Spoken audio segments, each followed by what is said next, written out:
রং দেখে কি বোঝা যায় পঞ্চায়েত কার দখলে? পুরুলিয়ায় কার্যত নজির গৌল বিজেপি। পুরুলিয়া 2 নম্বর ব্লকের রাঘবপুর গ্রাম পঞ্চায়েত এখন গেরুয়া পঞ্চায়েত। বিজেপি পরিচালিত এই পঞ্চায়েতের রঙও বদলে ফেলেছেন তারা। ছিল নীল, সাদা, হলো গেরুয়া। কয়েকদিন আগে এই পঞ্চায়েতের রং ছিল নীল সাদা। আগত পঞ্চায়েত নির্বাচনে এই পঞ্চায়েত হাতছাড়া হয় শাসক দলের। এবার সেই পঞ্চায়েতের রং হয়ে গেল গেরুয়া। আর এতেই প্রতিবাদ জানিয়েছেন তৃণমূলের জেলা পরিষদের সদস্য।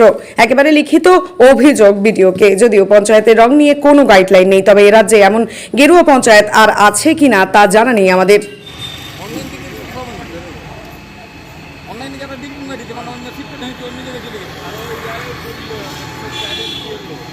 পঞ্চায়েত এটা ওদের পঞ্চায়েত, ওটা তো লয়, এটা তো জনসাধারণের সবার পঞ্চায়েত। সিপিএম জিতলে লাল হবে, টিএমসি জিতলে সবুজ হবে, এটা তো করা উচিত না। এটা সবুজ করেও নাই কোনো জায়গায়। আমাদের টিএমসি তো জিতে গেছে, এই পঞ্চায়েতেই জিতে নেই, এটাই তো।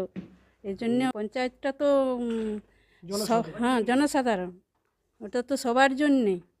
যে পার্টি হিসাব তো ওটা লয় যে এটা আমাদের পঞ্চায়েত, এটা ওদের পঞ্চায়েত, ওটা তো লয়, এটা তো জনসাধারণের সবার পঞ্চায়েত। রং পাল্টানো হয়েছে, ওরা গেরুয়া রং করে দিয়েছে। আমরা তো কোথাও টিএমসি তৃণমূলের রং করি না, সবুজ। আমাদের যেটা চলছে সেটাই চলবে, আর আমরা এটার জন্যে বিডিও সাহেবকে প্রতিবাদ জানিয়েছি। রংটা দেখুন, আমি তো একা বদলাইনি, আমাদের একটা পার্টি যত হয়েছে সবাই মিলে আমাকে করে বদলানো করা হচ্ছে। কি বলা হয়েছিল? যে রংটা চেঞ্জ করবো। পুরো নামটাই মুছে গেছে।